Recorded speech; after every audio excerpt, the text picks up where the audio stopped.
On our jet talk today, we have our very own Mr. McCann from our art department. He's going to be sharing with us today. He's got some phenomenal stuff to share with you, so we're going to turn it over to him. Let's go. All right, I had this up for a while. Hopefully you were thinking about the question, what is the first and most important thing you need to improve your ability in anything? Before we jump into that, I want to talk about something really serious for a sec. So during my first year of marriage, my wife and I got in the biggest fight of our lives, and it was over something really stupid, some debate about what's better, tap dancing or boxing. I don't even remember the details, but it caused a scene, and it's a little embarrassing, and some people videoed, our confrontation. But I just want to show you guys that video so we can see what we can learn from that.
I just had to get your attention somehow, and that's the best I got. Okay, so back to this question. First, I'd like to say that these two drawings were both done by me. They were both self-portraits at different times in my life. The one on the left, I was a teenager, a year or two younger than most of you. And the one on the right was a few years ago. And the question again is, what is the most important thing you need to improve in your ability in anything? I think it's a belief that you can improve. That's where it all starts. That's the first and most important thing. And we call that a growth mindset. A growth mindset is believing that the most basic abilities can be developed through dedication and hard work. This view creates a love of learning and a resilience that is essential for great accomplishment. A fixed mindset is kind of the opposite of a growth mindset. A fixed mindset is what I hear all the time in my art and drawing classes. I can't draw. Everyone else is so good around me. What's the point of even trying? I can't even draw stick figures, all that kind of stuff. Pretty sure everyone in their lives at some point has had those thoughts, has had a fixed mindset, not just in art, but in any other area. A growth mindset is first believing that you can improve, and the world doesn't revolve around talent. What's more important is hard work and dedication, and that all skills can improve if you believe and put forth some effort. Is when things get challenging and it's difficult, that doesn't mean you're not good, it just means you're learning. And having that switch of mindset is what's going to help propel you forward and to improve in your abilities in anything you pursue. So this is kind of the fixed mindset belief system. I've done it this one way, and there's no way I can improve, and that's just the way it's going to be forever. For me, this is kind of my approach to my art career, but I try to have this belief system guide my life as well. I can look at the past and see what I've done, see where I've gone, and how I've progressed to where I am now, and I believe that there's still a lot more room for me to grow in the future. All right, so this photo is just me and my twin brother on our first day of college. We had no clue what we were doing. I mean, we packed our stuff in garbage bags. We bought this car that cost $800 and broke down in like 10 months. I didn't know what I wanted to major in. I just knew I liked art. pursue something creative. I first tried my hand at 3D animation, 3D modeling. It was a lot of fun, but I realized I don't want to work on a computer, I want to use my hands a little more. So I went back to kind of traditional methods, drawing, using live models, just developing my skills in those areas. I did a little bit of abstract art where I focused more on the elements and principles of design and less on creating specific subject matter. I did a little bit of conceptual art, which is, for something like this, it's not so much about the visual product, it's more about what goes on in the mind of the viewer, and it requires viewer participation. So I had this set up, the viewer would come sit at the desk, look at the mirror, and it looks like they're playing chess against themselves. And the title was one-on-one, and the point was for the viewer to kind of think about their own battles they face against themselves. I did a little bit of contemporary art. This is an installation. You kind of have a space or a room and you just fill it up, and it's more about my commentary on society and the discussion it generated. This piece right here was one of my favorite things I did in college. It's another non-traditional art form, performance art, and this was videoed. It's me and my twin brother playing a game of chess. It's about 30 minutes long, which sounds pretty boring. We're not going to watch the whole thing. I cut it up, so this will be over soon. But the chess set is made out of chocolate. Mine is dark chocolate. Yep, chocolate. And my brother's is white chocolate. And anytime you lost a piece, you had to eat it. It kind of sounded fun at first. We thought it'd just be a fun game, a little tasty treat. But it pretty quickly got to be a little painful. We got sick over time and started gagging and getting really uncomfortable. Each set is about 2 full bags of chocolate chips. And dark chocolate and white chocolate. I feel bad for him. You have the white chocolate, that's the worst one. And then instead of our strategy went out the window, our goal wasn't to win, our goal was just to cause pain to the other person. And the title of this piece was "In the End, No One Wins." That's kind of what happened though. And we're pretty competitive in everything we do, so it was actually a stalemate, and we ate almost our entire set, and we got pretty sick, but it's too grossed out. So anyways, just a quick shout out, Kevin Hunter, one of our teachers here. Next year he'll be teaching contemporary art classes called 3D design, and if you're interested in kind of this non-traditional version of art with performance, installation, conceptual stuff, and there's still painting traditional forms as well, feel free to take some of his classes. With my college experience, I learned to have fun. I learned I was more creative than I realized, and I had a unique voice. Alright, so with all that experimentation in college, the thing I did the most was fail. I did so many different projects, tried a bunch of new stuff, and a lot of the stuff was embarrassing, just really bad stuff I had to present to my other classmates, my professors.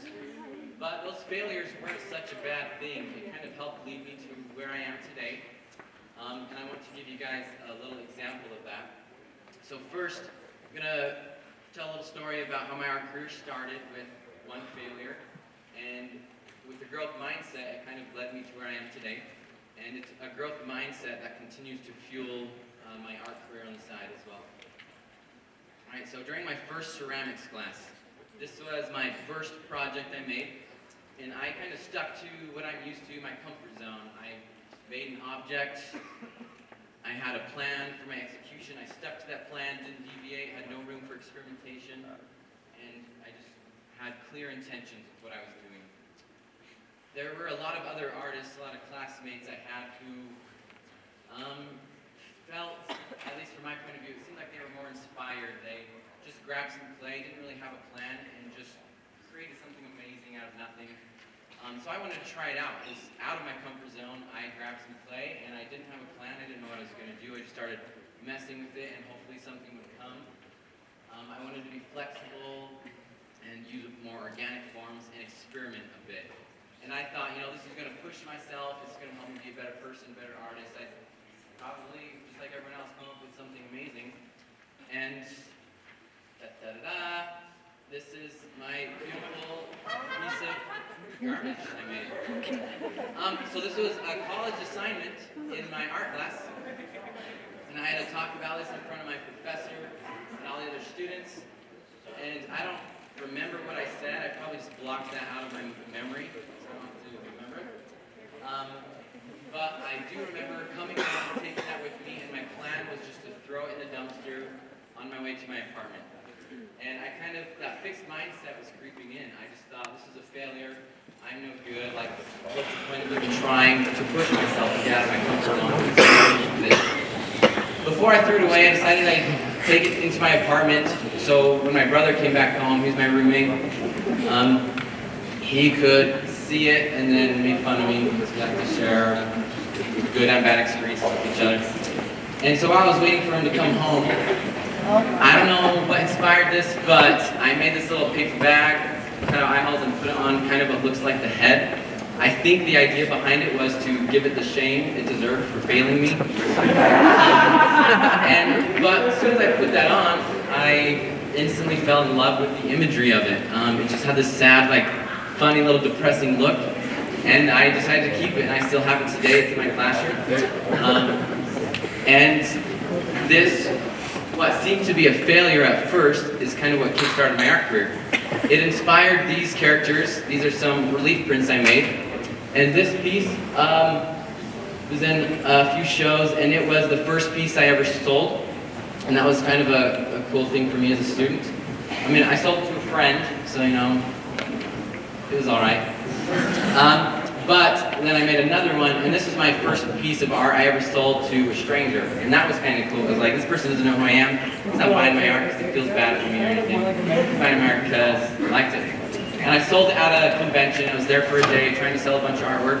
This was the only, I only made one sale, which is probably a giant failure for most people trying to make money at a convention. But it was my first one, so I took it as a success. And I met another artist who was very successful, and I approached her and asked a lot of advice. And because my goal with kind of a growth mindset, you don't want to care about appearing smart or appearing good. That's what a fixed mindset wants. You want to look good. Fixed mindsets will cheat on a test, will cheat in class in order to look good. If you have a growth mindset, well, your goal is to learn and to become better. And so that's what I did. I approached her, said, hey, I just made one sale, you made a bunch, can you give me some advice? And she gave me a lot. And that kind of led me to my career in painting, drawing, and sculpture. So first I followed her advice and I did a self-portrait. And then I posted that on Instagram or Facebook and said I'd start taking commissions. And that led to this commission. So I think this is my first commission. It was a friend of his grandpa. And then I posted that online when it was done. Told people I'll do more. Did some pencil drawings of the lady's grandchildren. And I just kept getting a few more and more drawing commissioned portraits. I got to the point where I was making some money and it was nice, but I realized I kind of plateaued a little bit and I needed to learn some more. So I found this guy. His name's Dan Wilson from Lehigh. He's a professional artist, full-time, and has a very good career, and he's still pretty young. I started taking drawing lessons from him. I learned so much about kind of what professional artists do intuitively.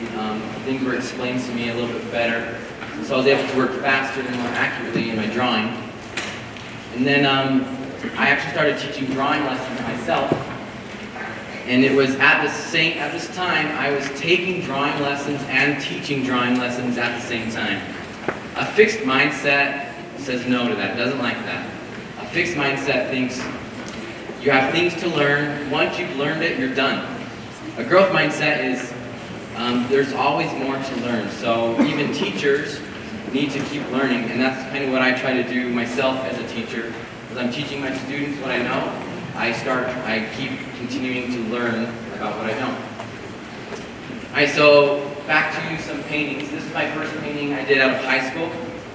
It was for a play called Harvey. If you're familiar with that, that's my dad, he was actually the main character of the play. And I offered to do this painting for free as long as they bought the easel and the canvas. So that's how I got my first easel. And then after I did that one, my grandma found out I was painting and she wanted me to do something for her. So I did these of her and my grandpa when they were younger. And this was my first oil painting. The previous one was acrylic. And it was really frustrating. I didn't know really how to work with it, but all the professionals use oil, so I wanted to try. And I wasn't too satisfied with the way it turned out, but I figured, hey, it's my grandma. She's going to love it no matter what. I showed it to my grandma, and she said, this isn't good enough.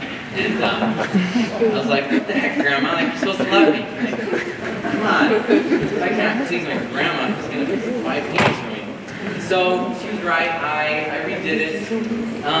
This is the new version. It was a little better. I felt like the faces looked more like them. But I still was really frustrated with just the process. It was hard for me. So I started taking some oil painting classes. After that, what I learned, I did this painting of my wife when I was newly married. Then I posted that painting on Facebook, and that led to more painting commissions. This one, my client it was of his brother playing saxophone. Then I led to just more and more, and throughout these commissions, I got a lot of practice. And after this one, I felt like I had learned a lot through lessons and through my own experience. I wanted to redeem myself in my grandmother's eyes, and do a new painting of her, other than these two, the age she currently is. And before I jumped into that one, I got a DVD that taught me a little bit more, and that DVD kind of opened my eyes to new routes of processes of painting. And this is the results of the painting I did for her. And I was like so happy. I felt like my skill level jumped a lot, and it kind of blew my mind. Not so much that where my skill level went to, but I had the realization that my potential was endless, was limitless, as long as I had a growth mindset. There's always room for growth, and it was at this point where I realized that I'm just never going to stop. That painting actually took first place in a show for art teachers, public art teachers in Utah. And then with those skills I had developed, I did this painting right here, and this was, at the time, kind of the biggest financial profit I made off of painting. Sold the original and sold 50 plus copies around Christmas time. And I felt really good as an artist. It was, I had made a lot of progress, I thought, in those few years. And it seemed like, again, a point where I could coast. That's what a fixed mindset would want to do. I had a lot of success. But that's not what I wanted to do. I realized whenever I get to a point where I feel like I'm plateauing, I gotta learn something new. And so I went back to my drawing teacher and started taking painting lessons from him, because that's kind of what he does the most. And I learned, again, a whole new process to painting. Seeing the stuff happen in person helped a lot. I learned to paint faster, more accurately, more variety in my textures and color temperature, all sorts of things I had no idea about. And then I was able to get more comfortable with my skills and experiment with different subject matter. And then I redid some older paintings. This is a painting I did of my other grandma. After lessons with him, I redid it. And then I wanted to paint my wife again with those new skills. So in both of these paintings, those drawing skills are kind of at the same level, but it's a little better in person, but just the paint application is so much better. And again, I did another painting with my dad. So this was from a play, and this was from another play. It was in Pride and Prejudice. And so those skills or those lessons brought new skills for me, and I was able to see the progress I've made. And I don't know what's going to come next, but I know something more. There's more for me to learn, more for me to grow. And I'm thankful that I've learned to develop a growth mindset in this area, because I'm not fearful of the future. I'm excited for it. And just again, this little failure, which was like the worst thing I did in college, I thought at the start, and it's become one of my favorite things. It kind of kickstarted my career. It taught me to not take failures too seriously and just learn from it.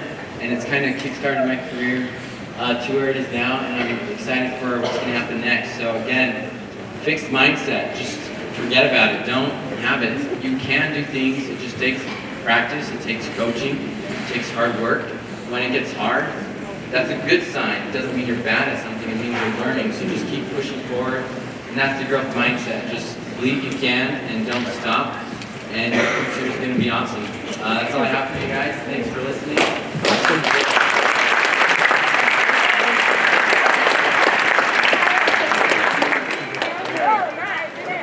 Absolutely embarrassing.